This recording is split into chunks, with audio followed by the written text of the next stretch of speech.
तो क्लास 10 के बच्चों जैसे बोल रहा था मैं, बोर्ड एग्जाम्स आने वाले हैं और हम स्टार्ट कर चुके हैं एक सिविक्स की समरी के साथ। मतलब पूरे 5 चैप्टर्स में कवर किए गए।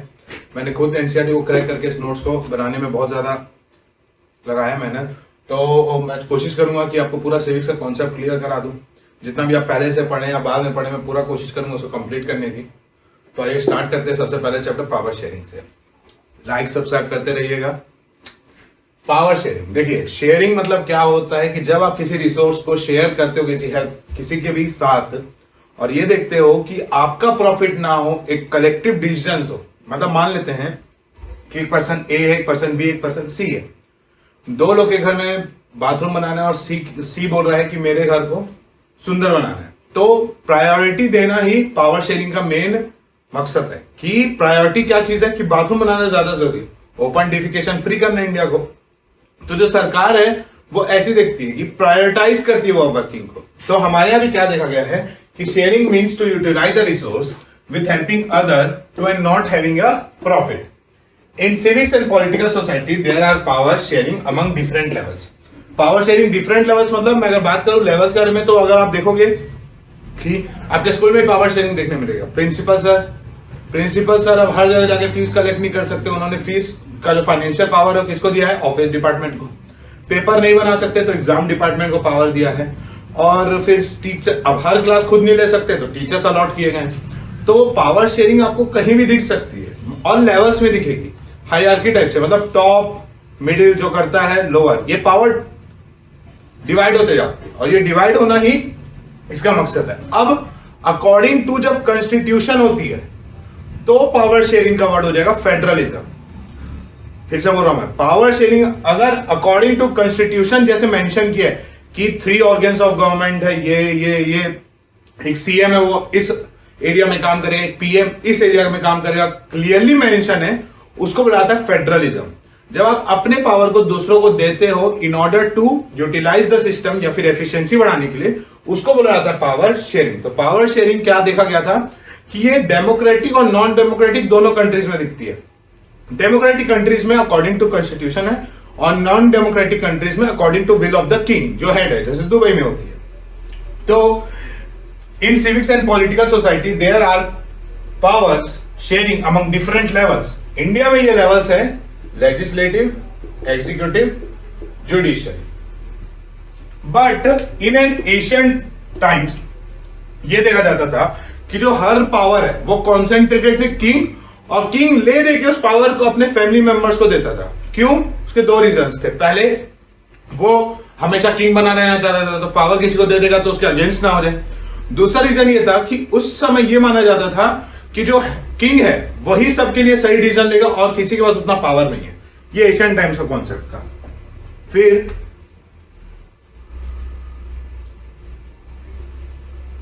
फिर अगर हम इस चैप्टर में समझेंगे तो बेल्जियम का केस से समझ आएगा कि पावर शेयरिंग कैसे इन्होंने डिसाइड किया और ये कैसे आ पाए इस लेवल में कि डिसीजन सही लेना है अपनी कंट्री के लिए। क्योंकि यहां पे एथनिक कंपोजिशन बहुत था। बेल्जियम के बारे में समझते पहले। कंट्री एक यूरोप में है। बॉर्डर्स मैंने FLNG लिख दिया, मतलब फिनलैंड, लक्समबर्ग, नीदरलैंड और जर्मनी। हाई एथनिक कंपोजिशन है। एथनिक मतलब होता है एथनिसिटी से, मतलब एक प्रकार से बोल सकते हो तो कास्ट और लिंग्विस्टिक बेसिस में भी है इनके पास और थोड़ा सा कलर बेसिस में भी है इनके पास। तो क्या बोला गया कि अगर 100% अगर पॉपुलेशन मान लेता हूं तो 59% live in Flemish region and speak Dutch. Flemish मतलब कंट्री के कैपिटल को छोड़ के जितना रीजन होता है उसको फ्लेमिश बोला जाता है। 40% lives in Wallonia region and speak French. Wallonia मतलब जहां पे इनकम बहुत अच्छा है। रिमेनिंग 1% स्पीक जर्मन, और इनका पॉपुलेशन इतना ऐसा क्या है, पूरा फैला हुआ है। तो बेल्जियम का स्पेशलिटी की फीचर्स क्या है कि सबसे इसमें खतरनाक ये देखा गया कि जो डच है वो सब जगह बहुत ज्यादा है, उनकी गिनती बहुत ज्यादा है, मगर कैपिटल में उनकी गिनती कम है। और हर एक कंट्री या फिर स्टेट हो उसके कैपिटल में ही सबसे ज्यादा फाइनेंस होता है। तो पावर किसके अकॉर्डिंग जा रही है यहाँ पे? फाइनेंस, जिसके पास पैसा है उसके पावर तरफ शिफ्ट हो रही थी। और डच ये देख नहीं पाए। डच ने सिंपल बोला जाके फ्रेंच को कि सर हम ज्यादा मेजोरिटी है, हम ज्यादा टैक्स पे करते हैं, मगर हर पावर फ्रेंच के पास इसलिए क्योंकि वो ओन करते हैं, तो ये गलत है। तो क्या हो गया, इन कैपिटल सिटी ब्रुसेल ये देखा गया कि 80% फ्रेंच है, 20% डच है। मेन रीजन क्या हुआ, different in percent of population in capital and other areas. Minority were rich and makes laws for the majority according to their needs. तो Dutch सिर्फ और सिर्फ एक लेबर होने का, सर्विस प्रोवाइडर का काम कर रहे थे, उनको कोई राइट्स नहीं मिल रहा था। बाद में उनको समझ आया। मगर बेल्जियम का केस इसलिए इतना अच्छा है कि ये ऐसे कंक्लूजन में है कि इनका कॉन्स्टिट्यूशन 3 से 4 बार चेंज हुआ, बुक में लिखा हुआ है। ये इतना सा एडिशन में इसलिए आए क्योंकि इन्होंने मेंटेन किया, अगर मैं बात करूं सिंपल भाषा में, इक्वल रिप्रेजेंटेशन। जितने फ्रेंच उतने डच। अगर डच के लिए लॉ बन रहा है तो फ्रेंच का भी वोटिंग उतना होगा जितना डच का होगा, और अगर फ्रेंच के लिए लॉ बन रहा है तो फ्रेंच की वोटिंग उतनी होगी जितनी डच की होगी। फिर all this measures affected Tamils. Oh sorry, तो ये हमारा देखा गया यहां पे। फिर how Belgium solve the problem. अब बेल्जियम ने कैसे सॉल्व किया, देखो। बेल्जियम ने सेंट्रल गवर्नमेंट में equal number of Dutch and French speaking लिख दिए, सेंट्रल गवर्नमेंट में। स्टेट गवर्नमेंट में different power are not subordinate to central government. मतलब स्टेट गवर्नमेंट को यह नहीं बोला गया कि आप सबऑर्डिनेट टू सेंट्रल गवर्नमेंट, आप अपने डिसीजंस लो अकॉर्डिंग टू आपके यहाँ पॉपुलेशन का कैसा कंपोजिशन है। सेंट्रल गवर्नमेंट बोली हम अपना डिसीजन लेंगे क्योंकि हमारे यहाँ पॉपुलेशन थोड़ा सा अलग कंपोजिशन का। Some special laws if brought, अगर कोई स्पेशल लॉ आता है तो बिना दोनों के मेजोरिटी के पास नहीं होगा। Brussels has a separate government in which there is equal representation from both side. तो टोटल कितनी गवर्नमेंट है बेल्जियम में बनी? 3। कॉम्प्लिकेटेड सिस्टम है मगर बहुत अच्छा रिजल्ट दे रहा था क्योंकि इक्वल रिप्रेजेंटेशन मिल रहा था। तो लोग गुस्सा ही नहीं कर सकते कि आपने ऐसा लॉ बना दिया, क्योंकि हर एक एथनिक साइड से एक जन आ रहा था वोट देने के लिए। फिर श्रीलंका केस में आते हैं। श्रीलंका कहां है? इंडियन ओशन में है, नियर तमिलनाडु। इंडिपेंडेंट कब हुआ? 1948 में इंडिया से अलग हो गया। Here the difference is on linguistic basis and origin of ancestors. मतलब आप कहां से बिलोंग करते हैं और आपकी भाषा क्या है। They have 2 social groups, Sinhala speakers 71% and Tamil speaker. Muslim और हिंदू थे ज्यादातर जो, और सिन्हाला स्पीकर्स और तमिल स्पीकर्स में कॉमन रिलीजन कौन सा था? क्रिश्चियन। सिन्हाला बुद्धिस्ट थे। तमिल में डिवाइड होंगे श्रीलंका तमिल्स और इंडियन तमिल्स। श्रीलंकन तमिल्स 13%, 5% ये सब आंसर में यूज करने के लिए डाटा इसलिए मैं लिख दिया हूं। They live in north and east of the country, Sri Lankan Tamils. बात ऐसी हुई कि सिन्हाला मेजोरिटी में। अब सिन्हाला मेजोरिटी में तो लॉस कैसे बनाना स्टार्ट किया? मेजोरिटी वाला। सिन्हाला का एक ऑफिशियल लैंग्वेज एक्ट आया जिससे सिन्हाला ने रिकॉग्नाइज कर दिया कि बुद्धिस्ट एक रिलीजन है और सिन्हाला ही एक लैंग्वेज है। अब ये अफेक्ट किसको करेगा? तमिल्स को, क्योंकि तमिल्स भी वहां पे वोट दे रहे हैं, वो वहां पे पैसा कमा रहे हैं, वो वहां की कंट्री के इकोनॉमिक ग्रोथ कर रहे हैं, तो हमारे को भी रिकॉग्निशन मिलना चाहिए। तो ऐसे टाइम में क्या होता है कि ऑफकोर्स लड़ाई होना तय है, मगर अभी तक श्रीलंका का प्रॉब्लम नहीं आ पाया है, सॉल्व हो पाया है, क्योंकि अभी भी वहां पे जो तमिल्स है वो अलग से मानते हैं कि तलेमेल्लम स्टेट बनना चाहिए, जिसके कारण ट्रैंक्विलिटी नहीं है। तो बेल्जियम के केस में हमने क्या देखा कि लोग आए, साथ में बैठे, पावर शेयरिंग का डिस्कशन हुआ और एक कॉन्स्टिट्यूशन बन गया। श्रीलंकन में भी यही हुआ, मगर अभी भी वहां पे ऐसे लॉज हैं जो तमिल्स को इक्वल राइट नहीं देते। इसलिए आज हमारा जो श्रीलंका है वो बहुत ज्यादा फाइनेंशियल क्राइसिस से गुजर रहा है। Sri Lankan where came this conflict with majoritarianism. Majority किसी थी सिन्हाला की, enhance they ruled. Measures taken by Sinhala are to affect others. क्या क्या मेजर्स लिया इन्होंने? 1957 में ऑफिशियल लैंग्वेज एक्ट निकाल दिया जिससे सिन्हाला एक ऑफिशियल डिसरिगार्डिंग तमिल को माना ही नहीं कुछ। Reserve position for them in university and government jobs. Reservation भी है, हमारे यहां भी है, मगर हम जो रिजर्वेशंस करते हैं वो ऑन द बेसिस ऑफ क्या किया जाता है? मतलब अगर मैं बोलूं सिंपली भाषा में तो हमारे यहां जो रिजर्वेशन वो किया जाता है एसटी एससी जिनके पास पढ़ने वढ़ने के या फिर फाइनेंशियल उतना नहीं है उनके पास, हम उनको रिजर्वेशन नहीं देते जिनके पास है। तो मगर यहां पे क्या दे रहा है? जिनके पास पहले से बहुत ज्यादा, जो मेजोरिटी में है वही क्या कर रहे हैं? रिजर्वेशन दे रहे हैं। Give importance to Buddhist religion. और हमको पता है जो इंडियन तमिल थे, मुस्लिम थे, क्रिश्चियन थे, उनके राइट्स को कुछ नहीं मिला था उनके रिलीजियस को। की फीचर्स क्या होती है पावर शेयरिंग की? ये एरर्स रिड्यूस करता है इन कंफ्लिक्ट बिटवीन सोशल ग्रुप। कैसे एरर? क्योंकि जब डिसीजन कलेक्टिव होगी तो एरर्स तो अपने आप कम होगा। जब सबके मिलकर बातचीत होगी, अभी मान लेते 3 दोस्त लोग 4 दोस्त लोग पार्टी में जा रहे हैं, सबके सब रेडी हुए, हम लोग जाएंगे ढाबा खाने, ढाबा बंद, तो कोई किसी को गाली नहीं बक सकता है। ये चीज होता है। Sharing is done who will be ruled and which one will rule. Sharing से समझ आता है कि कौन रूल करेगा और किसके किसके ऊपर करेगा, क्योंकि हर एक के ऊपर एक हायरार्की लेवल में ऊपर एक बॉस बैठता है।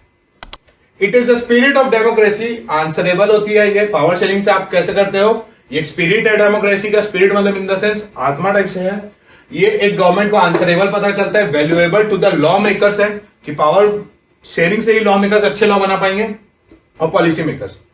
इन today world the power is being held by the different social groups, जो कि कौन है, specialized in their field, is that there is less conflict and collective growth. मतलब क्या देखा जा रहा है, पावर शेयरिंग जो एक एग्जीक्यूटिव है, लॉ मेकर्स, वो किसको देता है, एक अच्छे लॉ मेकर को जो बहुत अच्छा पढ़ाई में अच्छा, जैसे चार्टेड अकाउंटेंट, अगर हमारे यहाँ टैक्स का लॉ है, जैसे वो फाइनेंस में जो भी है। आजकल क्या किया जा रहा है, पावर दिया जा रहा है जो डिजर्विंग है उनको, जैसे डिफेंस के लिए किसी इंडियन आर्मी के पर्सन जो रिटायर्ड है उनको बना दिया जा रहा है मिनिस्टर। तो ये अच्छी चीज होती है। इससे क्या होता है कि पावर आप शेयर तो कर रहे हो, साथ में सही पर्सन के साथ कर रहे हो जो जानता है उसका पावर, कि जो मेरे को पावर मिल रहा है उसको मैं कैसे यूटिलाइज करूं।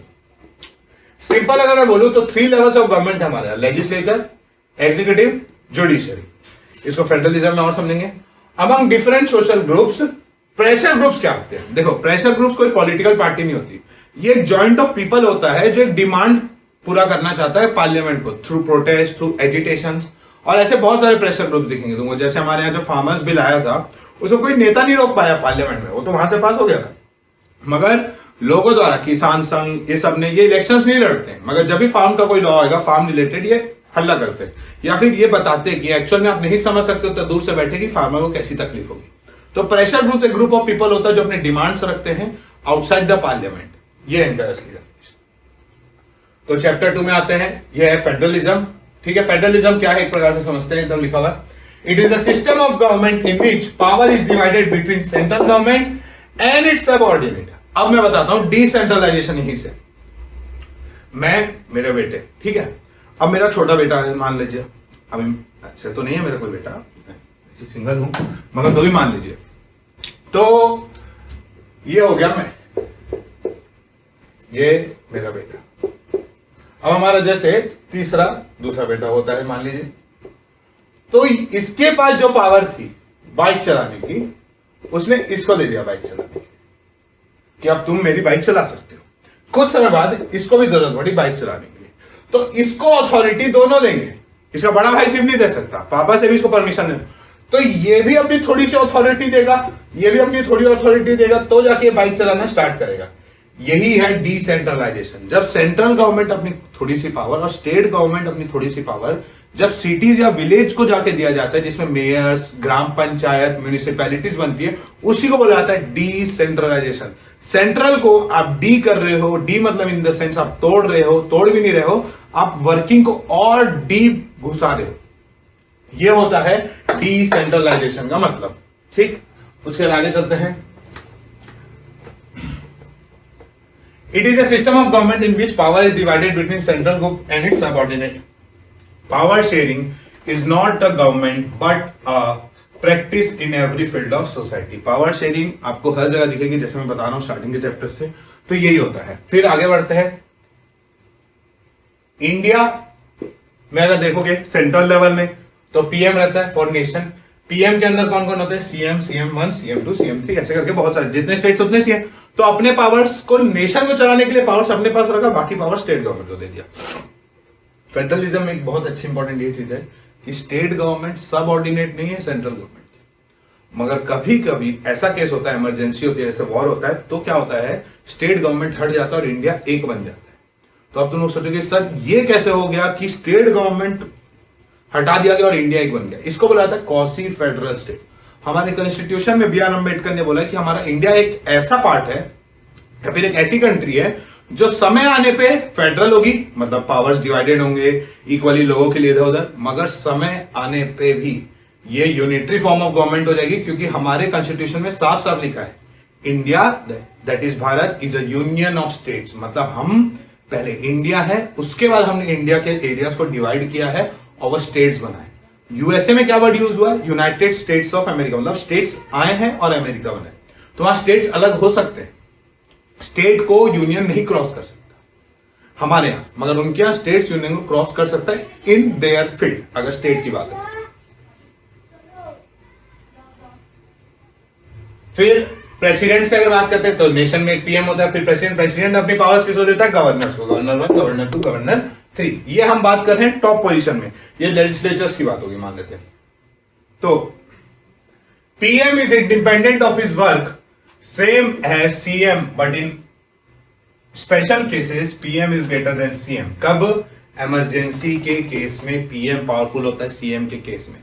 बहुत सारी चीजें जैसे मैंने बोला था कंस्टिट्यूशन में लेड की गई है कि पावर शेयरिंग ऐसा होगा जिसको बोलते हैं हम union list, state list, concurrent list. मगर बहुत बार क्या होता है, पीएम हेड है नेशन का और नेशन के अंदर है स्टेट्स, तो ऑफकोर्स पीएम पावरफुल होगा सीएम से। फेडरलिज्म दो प्रकार का मैंने बोला था, unitary form, centre can order state to follow orders, quasi federal, India. इसमें क्या होता है? Agreement from USA, federalism.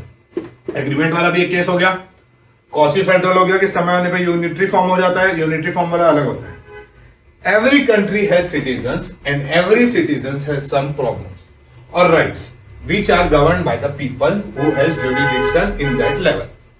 मतलब अगर मेरे को कुछ केस है तो मैं जाके बात करूंगा हमारे यहाँ के टीआई से, टाउन इंस्पेक्टर से, क्योंकि उनका जो पावर है उनको दिया गया है एसपी द्वारा कि आपका पावर यहां तक चलता है। तो मैं अपने पास एकदम नजदीकी थाने में जाकर कंप्लेन, केसेस बढ़ेंगे, अगर मेरा कहीं और का केस होगा तो मैं वहां जाऊंगा। मतलब हर लोकेलिटी में आपको ये देखने मिलेगा कि सबका एक पावर डिसाइड किया गया कि आप यहां वर्किंग करेंगे। उसके अलावा अगर आपका बड़ा केस है, अगर आपका ऐसा प्रॉब्लम है जो पूरे डिस्ट्रिक्ट को कवर करे, तो आपके पास एसपी के पास जाना पड़ेगा। For example, let take A and B story. A wants to file a FIR, police station, B wants to make a marriage, तो डिस्ट्रिक्ट कोर्ट। मतलब यहां पे पुलिस केस था तो एफआईआर के पास गया, क्योंकि पावर दिया गया है पुलिस को कि कोई भी लॉ को अगर अफेक्ट करने वाली चीज होगी तो आप देखेंगे, मतलब पीस को या डिसिप्लिन को। बी, अगर कोई भी मैरिज से रिलेटेड लॉ होगी तो पुलिस नहीं, उसको एक वकील डिसाइड करेगा, इसलिए वो डिस्ट्रिक्ट कोर्ट जाता है। जो यहां पे ये एग्जीक्यूटिव के पास गया कि लॉ को नहीं अफेक्ट होना चाहिए, ठीक है। फिर courts are interpreter of constitution, याद रखना, जुडिशियरी हर एक लॉ की दिक्कत होगी, जो भी आपको फंडामेंटल राइट्स जहां से मिलते हैं, आपको कहां से मिलते हैं फंडामेंटल राइट्स? कॉन्स्टिट्यूशन से, डीपीएसपी डायरेक्टिव प्रिंसिपल से। तो आप जब भी ये सब अफेक्ट होगा आप कहीं नहीं जा सकते एक्सेप्ट जुडिशियरी। और हमारा जुडिशियरी कैसा है? इंटीग्रेटेड, बाकी जगह लेवल्स डिवाइडेड है, यहां पे एकदम सिंपल है। सुप्रीम कोर्ट जो डिसीजन लेगा उसको मानना ही पड़ेगा हाई कोर्ट को, और हाई कोर्ट को डिस्ट्रिक्ट कोर्ट। हाई कोर्ट कभी कभी चैलेंज कर सकता है सुप्रीम कोर्ट को, मगर डिस्ट्रिक्ट कोर्ट के इतना पावर नहीं है जो चैलेंज करते। फेडरलिज्म, ठीक है। अब फेडरलिज्म क्या बोलता है? Federalism was brought such that one alone can not change the faith of a country because there is diversity in everywhere and everyone's voice matters. Federalism लाया ही इसलिए गया था कि एक अकेले बंदे के पास इतना पावर नहीं रहना चाहिए कि वो यूनी हैंडली किसी कॉन्स्टिट्यूशन को चेंज कर दे, क्योंकि कंट्री लोगों से बनती है और डेमोक्रेटिक है, हम डेमोक्रेसी हमारे यहाँ, पीपल्स रूल, तो पीपल के द्वारा है, तो ऑफकोर्स उनकी इज्जत रखने के लिए, या फिर उनकी इज्जत क्या बोलूं मैं, उनको हेल्प करने के लिए हमने फेडरलिज्म अडॉप्ट किया। सोर्सेज ऑफ रेवेन्यू क्या है? Is also different for nation. World में दो प्रकार के होंगे, यूएसए और बेल्जियम वाला केस। होल्डिंग टुगेदर मतलब hold, coming together. Central government is equal to state government, central government is greater than state government. ये दो केस होते हैं, ठीक है। इंडिया एंड फेडरलिज्म आ जाते हैं, ठीक है। If we follow constitution there is no mention of word federal. अगर मैं बोलूं कि हम कॉन्स्टिट्यूशन को फॉलो करते हैं, if we follow constitution there is no mention of the word federal. मैंने पहले बोला था, हमारे उल्टा लिखा हुआ है India that is Bharat is a union of state, इसलिए हम क्वासी फेडरल बनाते हैं, वर्किंग कंडीशन है। मगर हमारे यहाँ कॉन्स्टिट्यूशन में लिखा गया है कि इमरजेंसी जब आएगी तो आपको कैसे एक्ट करना है, तो उसके अकॉर्डिंग फेडरल टूटता है, ना कि ऐसा लिखा हुआ है कि जैसी इमरजेंसी आई अब यूनिटरी हम, ऐसा नहीं लिखा है। अलग से एक आर्टिकल है, इसको इतना समझने की जरूरत नहीं है, एग्जाम पॉइंट ऑफ व्यू से समझो। But in constitution there are schedules होते हैं, शेड्यूल्स के साथ आर्टिकल्स होते हैं। शेड्यूल नंबर 7 कंटेन करता है लिस्ट लेजिस्लेटिव्स जो फॉलो करते हैं। क्या क्या है? यूनियन लिस्ट जो यूनियन के पास, स्टेट लिस्ट स्टेट के पावर, कॉन्करेंट लिस्ट बोथ। अब मान लेते हैं, समझते हैं, ये पता नहीं रहता कि कॉन्करेंट लिस्ट में दोनों काम करते, मगर अगर गलती से पहले बार में अगर समझ लीजिए कॉन्करेंट लिस्ट में एजुकेशन आता है और एजुकेशन के ऊपर समझ लीजिए पहला लॉ बना दिया स्टेट, तो यूनियन उसको क्रॉस कर सकता है कि नहीं, ये सबसे मेन बात। क्योंकि हम हमेशा बात करें कि central government greater than state government है, तो वो अगर उसको तभी क्रॉस कर पाएगा जब वो जो बिल होगा ना वो प्रेसिडेंट के पास रुका होगा या फिर गवर्नर के पास, तब वो उसको क्रॉस नहीं कर सकता क्योंकि प्रेसिडेंट देख रहा है उस बिल को। और अगर ऐसा कुछ नहीं है तो सेंट्रल गवर्नमेंट स्टेट गवर्नमेंट को क्रॉस कर देता है कॉन्फिडेंट है। अब धीरे धीरे आप देख लोगे क्रिप्टो करेंसी मार्केट में ये सब होता है, तो रेसिडरी सब्जेक्ट्स भी होते हैं और रेसिडरी सब्जेक्ट समय के साथ आते हैं, जैसे फोन पे, यूपीआई, ये मेंशन नहीं था कॉन्स्टिट्यूशन में, उस समय यूपीआई था नहीं।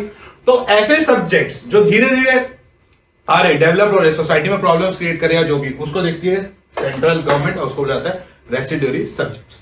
ठीक, रेसिडरी सब्जेक्ट्स ये हो गया। UTs come under central government, याद रखना यूटी एक फेडरलिज्म पार्ट नहीं है, यूटी एक एरिया है जहां पे सेंट्रल गवर्नमेंट डायरेक्टली रूल करती है with the help of president. President governor appoint करता है, लेफ्टिनेंट गवर्नर वहीं को कहता है वहीं के। Any change in constitution must be, अगर देखो सेंट्रल गवर्नमेंट ऐसी चीजें चेंज कर रहा है जो यूनियन लिस्ट में, तो स्टेट गवर्नमेंट कुछ नहीं बोल सकता। स्टेट गवर्नमेंट अगर ऐसी चीज कर रहा है जो स्टेट लिस्ट में, तो यूनियन उसको कुछ नहीं बोल सकता। मगर अगर यूनियन कोई लॉ बनाता है टैक्स को लेकर, तो टैक्स जैसे जीएसटी को लेकर, तो स्टेट को अफेक्ट होगा। और जो भी लॉ सेंट्रल बना रहा है अगर स्टेट अफेक्ट हो रहा है, तो स्टेट की भी परमिशन उस लॉ को चेंज करने में जरूरत होती है और इसको बोलते हैं रेटिफिकेशन, 2/3 मेजोरिटी वाली बात। तो यहां पे वही लिखा है कि must be pass with the ratification of state and 2/3 majority. Judiciary कैसा हमारा इंटीग्रेटेड, बाकी जगह लेवल डिवाइडेड, हमारे ऐसा नहीं है। सुप्रीम कोर्ट के हाई कोर्ट का डिस्ट्रिक्ट कोर्ट, ठीक है। फंडामेंटल राइट्स अगर आपका वायलेट होगा तो आप सुप्रीम कोर्ट, हाई कोर्ट जा सकते हो, डिस्ट्रिक्ट कोर्ट नहीं जा सकते। फेडरलिज्म टेस्ट कैसे किया जाता है? Was first when states started forming on language basis. तो फेडरलिज्म का टेस्ट अगर मैं बात करूं तो हमारे इंडिया में सबसे पहले फेडरलिज्म पावर शेयरिंग जो हो रहा था स्टेट बनने को लिंग्विस्टिक बेसिस में हुआ था। और इसके टोटल 3 कमीशन बने थे, उतना जाने की जरूरत नहीं है। लैंग्वेज पॉलिसी, नो ऑफिशियल, हमारे यहाँ कोई भी किसी को भी दर्जा नहीं दिया किसी लैंग्वेज को कि यही है, क्योंकि हम इतनी बड़ी डाइवर्सिटी वाली कंट्री हैं, इतने सारे कि हम किसी एक को नहीं दे सकते। हम पावर डिवाइड, स्टेट का स्टेट लैंग्वेज यूज कर सकता है। इंडिया करेंटली एक ऑफिशियल लैंग्वेज अगर मैं बोलूं तो हिंदी यूज करते हैं हम पार्लियामेंट में, बाकी जिसको जैसा लगता है वो अपना लैंग्वेज यूज कर सकता है। स्टेट गवर्नमेंट अगर चाहती है किसी इस लैंग्वेज में मेरे को इस फॉर्म में चाहिए तो मांग सकती है। Test was when there was a shift in between 2 political parties. अब हुआ क्या, बहुत बार से ना सिंगल पार्टी चल रहा था। कहां पे? इंडिया में। इंडिया में बहुत टाइम से सिंगल पार्टी सिस्टम चल रहा था। अब सिंगल पार्टी सिस्टम चल रहा तो कोई टेंशन ही नहीं होती थी। स्टेट गवर्नमेंट को जो सेंट्रल गवर्नमेंट बोलता था वो मान लेती थी, क्योंकि सेम पार्टी को, मैं पार्टी का नाम नहीं ले सकता, जो भी, ठीक है।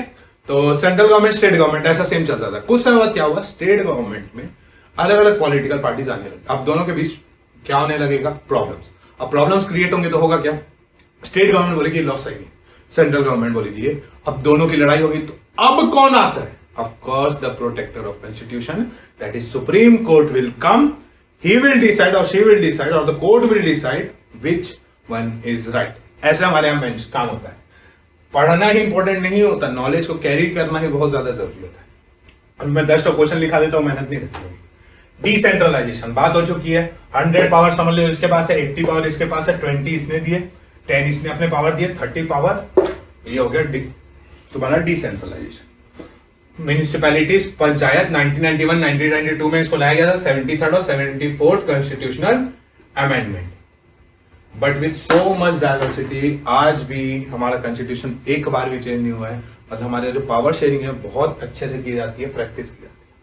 चैप्टर 3, इस चैप्टर के बारे में जितना बोलूं, क्योंकि बचपन से डेमोक्रेसी पढ़ते हैं, इसलिए एक पेज में मैंने कोशिश किया है इसको ज्यादा से ज्यादा इसकी कॉन्सेप्ट डालने के। आंसर लिखते समय याद रखना कि क्या फेडरलिज्म, पावर शेयरिंग है, बहुत ईजी। डेमोक्रेसी पीपल्स रूल, मतलब बिना पीपल के आप अगर रूल कर रहे हो तो डेमोक्रेसी है। अगर पीपल के परमिशन से आप रूल कर रहे हो तो डेमोक्रेसी है। और पीपल आपको अकाउंटेबल ठहरा सकते हैं। कैसे? आपको वोट तो दे दिए, वो 5 साल बाद फिर उनको एक चांस देता है कि फिर से इलेक्शन हुआ, वो आपको तब अकाउंटेबल मानेंगे। तो कोई भी चीज, कॉन्स्टिट्यूशन अगर मैं बोलूं तो कॉन्स्टिट्यूशन भी तभी चेंज हो सकता है जब पीपल को लगता है या उनको जरूरत होती है और उनके लॉ मेकर्स, क्योंकि पीपल क्या करते हैं, एक लोकेलिटी से पावर, एक वोट मतलब होता है पावर देना। हमने पावर जाके रखते हैं एमएलए के पास।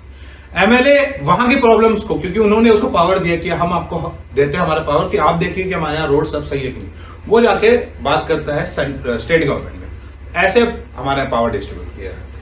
कॉन्सेप्ट क्या है? Power lies with people and they give it to political leaders to serve their interest. अब हर एक आदमी का अपना इंटरेस्ट होता है। जैसे मैंने बोला, हर डाइवर्सिटी है बहुत ज्यादा हमारे यहाँ, मगर लॉज ऐसे बनने चाहिए जो मेजोरिटी को प्रॉफिटेबल हो, माइनॉरिटी को नहीं बन सकता हमारे यहाँ।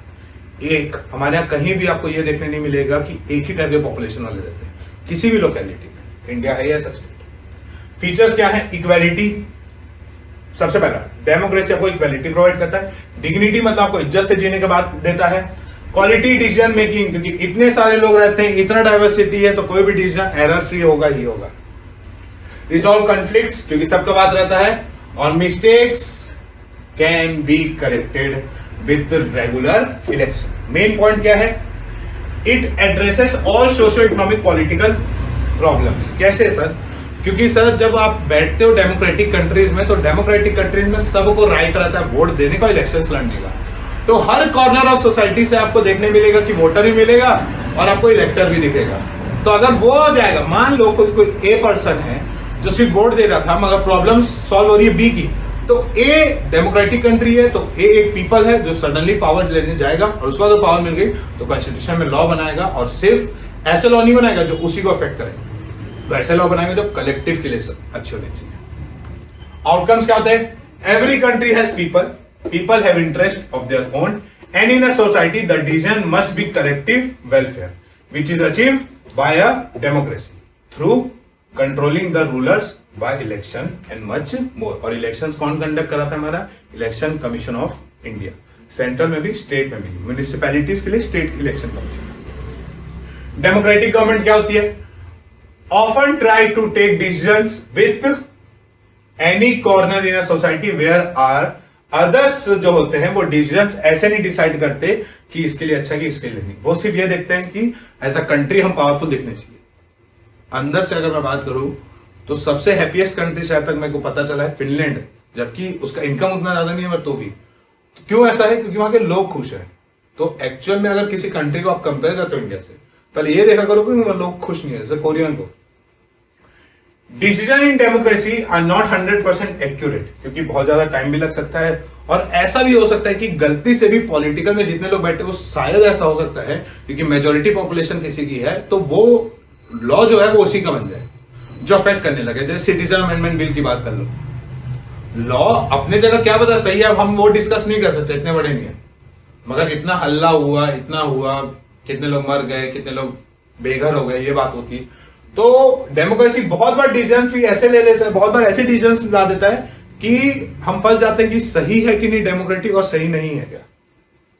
Free and fair regular elections होते हैं, makes ruler easily accountable. Right to information हमारे एक्ट है 2005 का, हम कोई भी लॉ को किसी भी स्टेट में वापस मांग सकते हैं सरकार से, हमको पढ़ना है सर आप कैसे लॉ बनाए। ये हमारे को पावर दी गई है कॉन्स्टिट्यूशन द्वारा। क्यों दी गई है? क्योंकि डेमोक्रेटिक कंट्री में लिखा ही जाता है कि आपको सबसे ज्यादा पावर देनी है पीपल को, उसके बाद अपने पास। कोई भी नेता वही पावर फॉलो करता है या वही दिखाता है आपको जो आप उसको पावर दियो, अपने आप फॉलो नहीं कर सकता। Features of democracy, it is corruption free, it decision takes time but error free, always benefits the society rather than individual.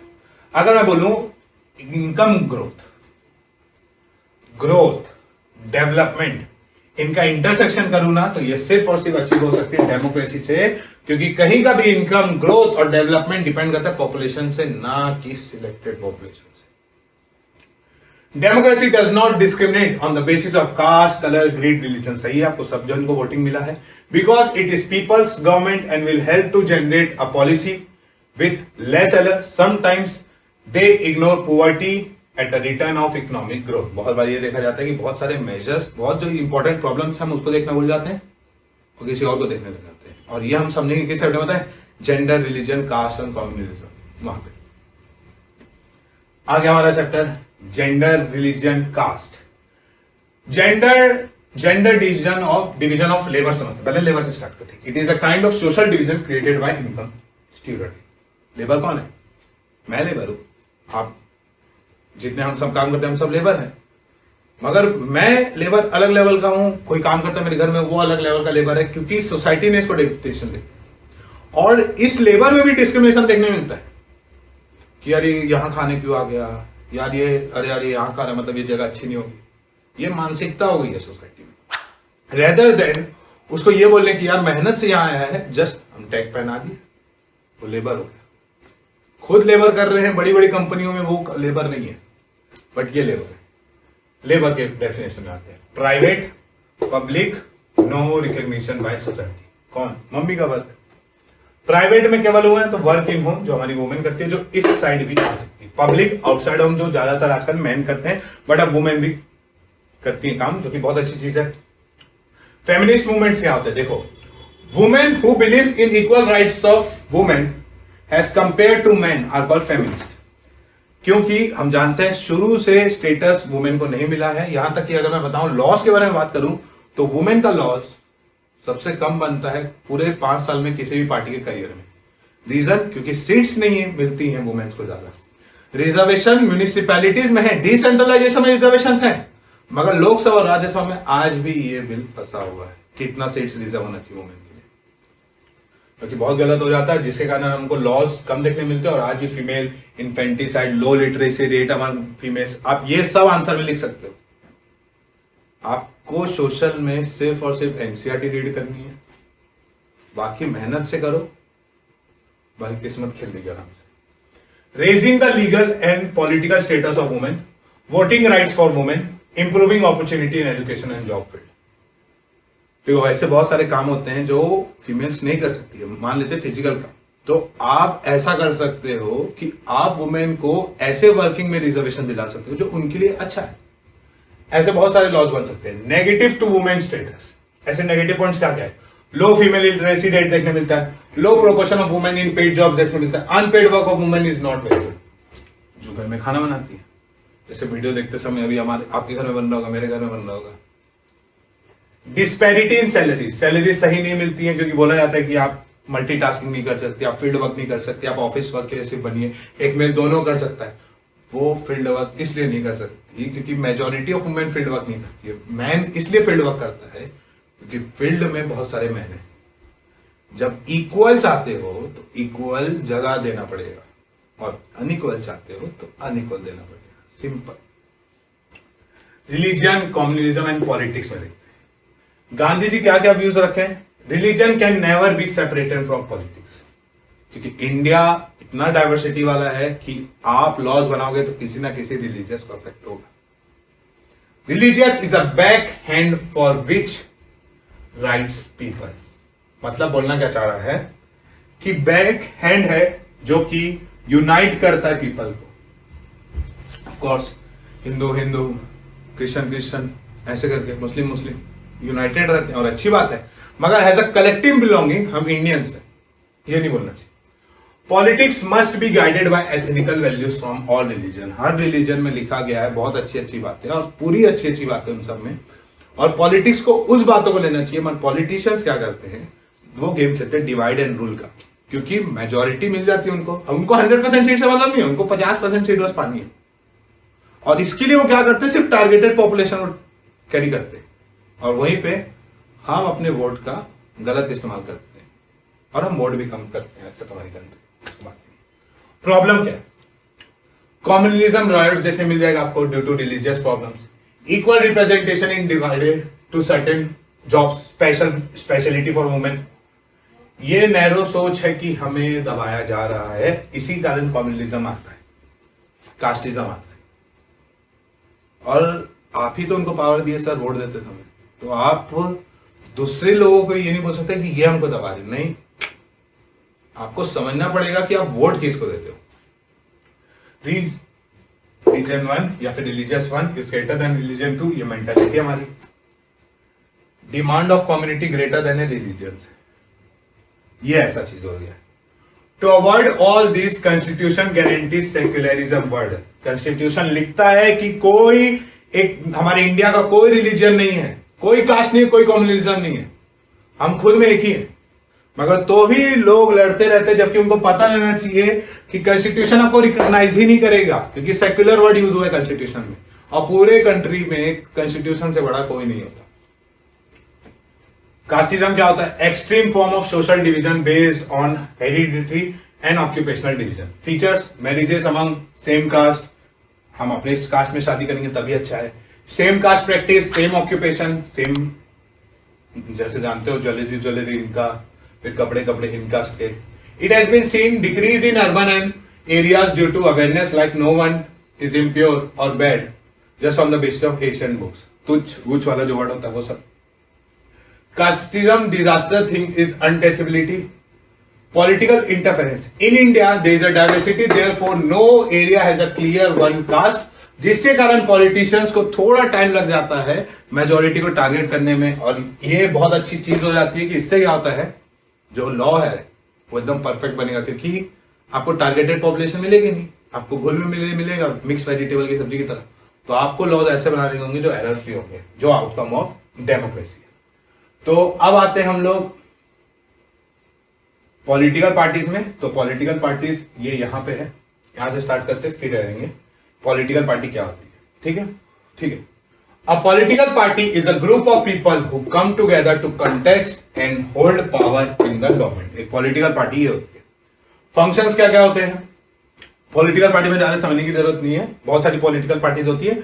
ये ग्रुप ऑफ पीपल है जो साथ में आएंगे, ये आपसे पावर लेना चाहते हैं। किसके थ्रू? वोटिंग के थ्रू, और बोलेंगे हम आपके लिए काम करेंगे। ठीक है, तो आते हैं functions. In most democracies political parties are the primary way to contest election. Elections के लिए आपको पार्टी का होना जरूरी है। अगर आप निर्दलीय भी लड़ते हैं तो आपको एक पार्टी का नाम चाहिए ही चाहिए। ठीक है। The political parties put of candidates that are elected to form a government. Parties present there common ideology has different policies and program. हर एक पार्टी का एक, क्या बोलूं मैं, एक संस्थापक पत्र होता है जिसमें वो लिखा रहता है, बहुत ज्यादा हिंदी का पता मेरे को, बहुत ज्यादा लिखा रहता है। उसमें क्या लिखा रहता है कि हम ये काम करेंगे, हम वो काम करेंगे, हम ये काम करेंगे, हम वो काम करेंगे, और एकदम हिडन में लिखा रहता है, दिखता नहीं। हम आपके लिए काम नहीं करेंगे, हम सिर्फ आपसे पावर लेंगे, क्योंकि आप अगर जब तक कम्युनिज्म रिलीजन करते रहेंगे तब तक हम आराम से रहेंगे, जब नहीं करेंगे तब डिसाइड करेंगे। ठीक। तो parties play a primary role in making laws and policies for the country.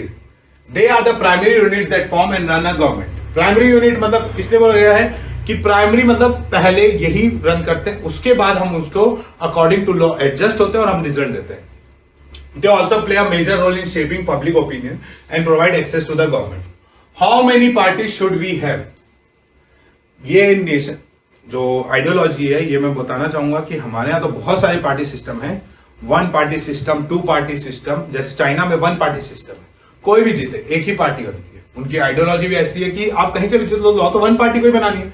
तो वो पार्टी हमेशा पावर में है, तो हमेशा ग्रोथ चल रहा है, ग्रोथ बन रहा है। और कोरोना उसी ने दिया, तो ग्रोथ ही ग्रोथ है। टू पार्टी सिस्टम बहुत जगह दिख जाती है, और मल्टी पार्टी सिस्टम हमारे यहाँ। In many countries only one party is allowed to control and run the government, but it is not a democratic option since there is no fair chance provided. Fair chance देना बहुत ज्यादा जरूरी है, तभी तो आपको बेस्ट आउट ऑफ बेस्ट निकलेगा। बहुत बार ऐसा बोला जाता है, एंटी इनकम्पेंसी वर्ड है जो हम कॉलेज में बहुत यूज करते थे। तो उसमें क्या होता है ना, कभी कभी ना सरकारें इसलिए बदलती है कि लोग से मन उड़ जाता है कि यार एक ही पॉलिसी, एक ही आइडियोलॉजी लेकर 2 रुपए दान, 2 रुपए दान, 2 रुपए दान। एटलीस्ट एक चॉइस तो हमारे पास। चाइना में चॉइस नहीं है, बट तो भी लोग खुश है, ग्रोथ है। उसका रीजन होगा, हम यहां बैठे बैठे नहीं बता सकते। स्टेट पार्टी कौन होती है? देखो, 2 टाइप की पार्टी होगी, आपको देखने मिलेगी। एक होती है स्टेट पार्टी और एक होती है नेशनल पार्टी। ठीक है, तो यहां से स्टार्ट करते हैं। यहां पे in multi party system more than 2 parties have a reasonable chance of winning. हमारे यहां एट प्रेजेंट बहुत सारी मल्टी पार्टी सिस्टम है जो स्टेट पार्टी बनती है। पहले आपको रीजन पार्टी बनने के लिए कुछ नहीं आता, पहले आपको स्टेट पार्टी बनना रहता है। तो क्वेश्चन एक में से लिख लीजिए, what is the condition to become a state party and what are the condition to become a national party. मैंने बताया, इसमें अच्छे समझिएगा। In multi party system more than 2 parties have a reasonable chance of winning to power. In India there were 3 such major alliances. In 2004, it was National Democratic Alliance (NDA), Congress की सरकार, the United Progressive Alliance and the Left Front, example India. National political parties जो federal system को follow करती है all over the world to change to kind of parties that are present in only one of the federal units and parties that are present in several और all units of federation. समझे, units of federation मतलब states हो गया और central में एक बार है तो federation. The parties are given a unique symbol only the official candidate of that. मतलब अगर आप स्टेट पार्टी हो या फिर आप एक नेशनल पार्टी हो तो आपका सिंबल कोई और यूज नहीं कर सकता। इलेक्शन कमीशन आपसे फीस नहीं लेगा, आप अपने इलेक्शंस में ज्यादा खर्चे कर सकते हो, आपको कोई नहीं पूछेगा सब चीज, क्योंकि आप एक इतने लोगों ने आपको भरोसा दिया 3 से 4 स्टेट वाले में 6% आपको वोट्स मिलना चाहिए, सब कंडीशंस है, तो ऑफकोर्स आपके ऊपर कोई शक नहीं करेगा, तो हम आपको बोल सकते हैं election commission for this. The election commission has laid down detail criteria of the proportion of votes and seats that a party must get in order to get a recognised party. क्या देखो, a party that secures at least 6% of total votes in an election to be recognized as a state party, 6% vote या फिर 3 से ज्यादा 4 सीटें, तो वो बन जाती है स्टेट पार्टी। नेशनल पार्टी का भी यही है। तो state party other than 6 state parties, the rest of the parties are classified as state party by the election commission.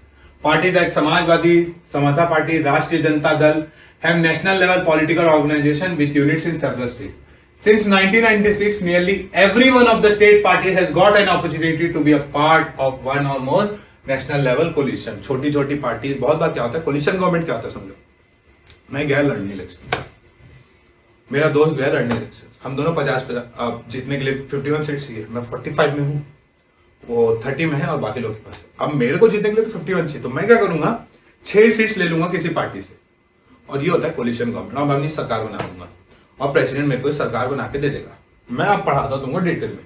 मान लो ऐसा होता है कि वो जो 6 है मेरा साथ छोड़ दिए, सरकार फिर गिर जाती है। तो होता क्या है कि अगर जब कभी भी ऐसा केस आता है कि आपको दिख ही नहीं रहा है कि कौन सरकार बनाएगा यार, कौन सरकार नहीं बनाएगा, तो प्रेसिडेंट का डिसीजन उस समय फाइनल होता है। वो डिसाइड वो बोलता है कि आइए आप पार्टी अपनी मेजोरिटी प्रूव कर दीजिए फ्लोर ऑफ द हाउस में, आप बन जाएगी, ऐसा रहता है। तो स्टार्ट करते हैं।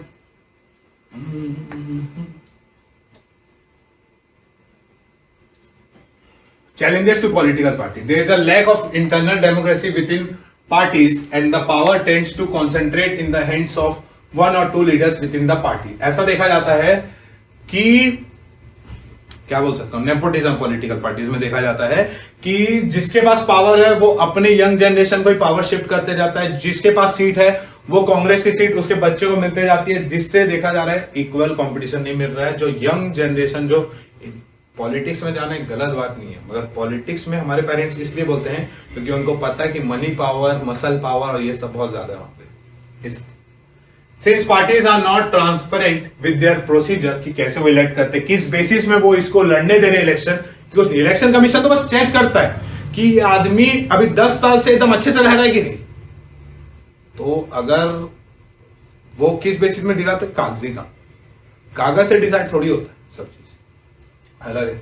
This has also been an increase in misuse of money, power and which diverts the attention of the just winning instead of ये। तो ये हो गया पॉलिटिकल पार्टीज। जेंडर रिलीजन हो गया, आउटकम्स ऑफ डेमोक्रेसी हो गया। तो यहां के साथ हमने कंप्लीट किया है हमारा पूरा, और मैं चाहूंगा आप सबसे, ठीक है, मैं चाहूंगा आप सबसे ये चीज का बोलने का कि बहुत अच्छे से पढ़िए, तैयारी कीजिए। मैं समरी हर एक चैप्टर का कोशिश करूंगा लाने का, ठीक है, तो कोशिश कीजिएगा अच्छे से पढ़े, और कोई भी दिक्कत हो कमेंट बॉक्स में लिख दिया, मैं नए कुछ वीडियो के साथ आना चाहूंगा। Thank you.